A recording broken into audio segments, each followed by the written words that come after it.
Jake Paul is fighting who? That is the question on most of the lips of the whole influencer boxing community at the moment, since Jake Paul has just announced that on the 15th of December in Orlando, he will be fighting against Andre August in a cruiserweight fight. This video is going to be working out, number one, who is Andre August? Number two, how good is Andre August? And number three, why is Jake Paul fighting him? So guys, let's get into it. Okay, so who is Andre August? Andre August is a 35-year-old American boxer who was born on the 30th of September in 1988 in Texas. He unfortunately lost his mother quite young when he was in high school, and that sent him on a little bit of a spiral. He ended up turning to gangs and a load of street violence as well, and as many others before him, boxing seemed to be the thing that saved him and straightened him out a little bit. As an amateur, he was actually really successful. He won 3 regional Golden Glove tournaments in America and finished runner-up in the state of Texas boxing tournaments on 2 occasions as well. So this is somebody who has lived a life of boxing. This is somebody who has some pedigree.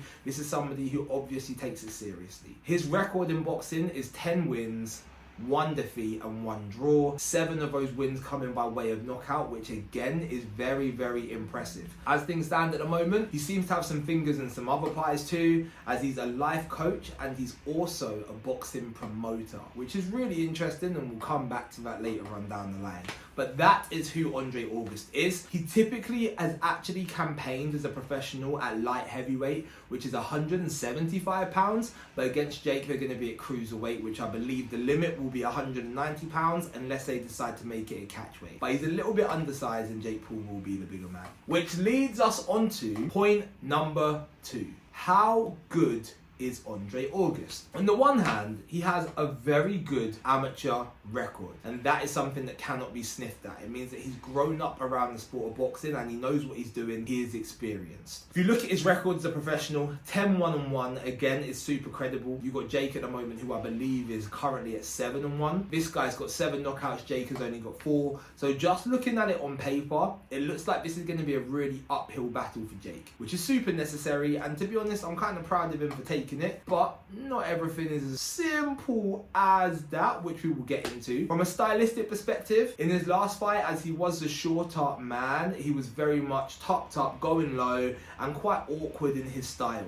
A little bit like Anthony Taylor actually, and I kind of think that, you know, maybe Jake is going to be able to deal with that because of some of the practice he's had before, which again we will come on to. But how good is he? Andre August is a credible fighter who's been living the sport and is going to be able to test Jake. However, he's only had 1 fight in the past 4 years. And that brings me on to our last point, which is, why is Jake Paul fighting against Andre August? We've just had the Prime card and there's loads of stars in the crossover scene that he could be fighting against. We all want to see him fight KSI, but this is a very calculated move by Jake Paul to step towards him actually being seen as a credible boxer. He has maintained and said consistently that he wants to be a world champion. He's defeated all of the UFC fighters in front of him, but the one time he came up against a real boxer, somebody who brands himself as a professional, in Tommy Fury, unfortunately he lost that fight. Although it wasn't embarrassing, he still did lose. So for him, this is part of his journey towards being a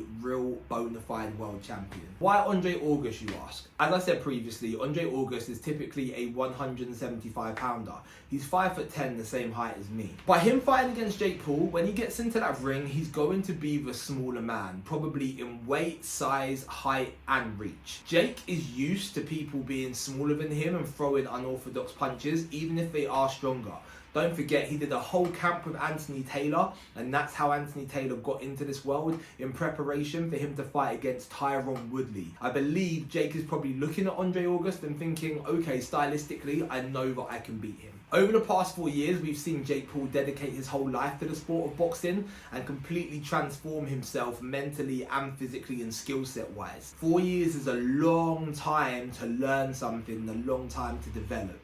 It's a long time for hypertrophy.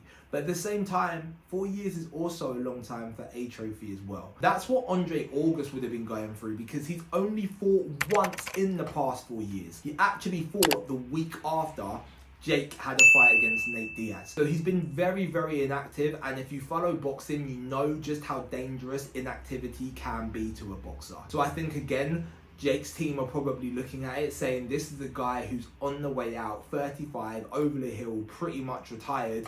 We can definitely defeat him. The other reason why I believe that Jake is fighting him is because of a pedigree that he has from his amateur days, which I outlined earlier, plus the fact that he is 10-1-1 with more knockouts than Jake, more experience than Jake. All of this combined means that if Jake can beat Andre August, it really starts to build a picture in the narrative that he's separating himself from influencer boxing and actually he's on the route to trying to get a world title shot. And if he can beat him, maybe he can buy himself an extra 2 to 3 years fighting against other inactive professionals and start to build his record and some type of ranking, hoping that by the time his amount of fights catches up with the status of him as a person, his skill set can be the third thing, which also comes up to that level and allows him to be competitive at a truly global level. I feel like this is very punchy and I don't know if Jake's going to be able to do it, but it all makes a lot of sense. Why Andre's been chosen for this, it all makes perfect sense. And besides money, as it's going to be a smaller event and it's not going to be a pay-per-view show,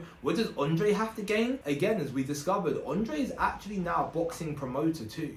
And as far as the world of boxing promotion in the past 5 years, who are the two trailblazers who have done something brand new and set the world alight? KSI and Jake Paul. Even if you lose this fight, the increase in profile, the link to Jake Paul, understanding how the zone works and how MVP works in general is still going to be absolutely invaluable. Even if he loses, he's still going to win. So really and truly, I think overall, it's a fight I'm expecting Jake to win. It's a fight I believe Jake is expecting Jake to win. And probably most importantly, it's a fight that his team are expecting him to win as well. Whatever the case, it's going to be a really interesting spectacle and I can't wait to see it. But let me know what your thoughts are. If you've got any questions, let me know in the comments. Obviously, subscribe so you see the rest of the videos. And guys, I'm going to see you soon. Peace.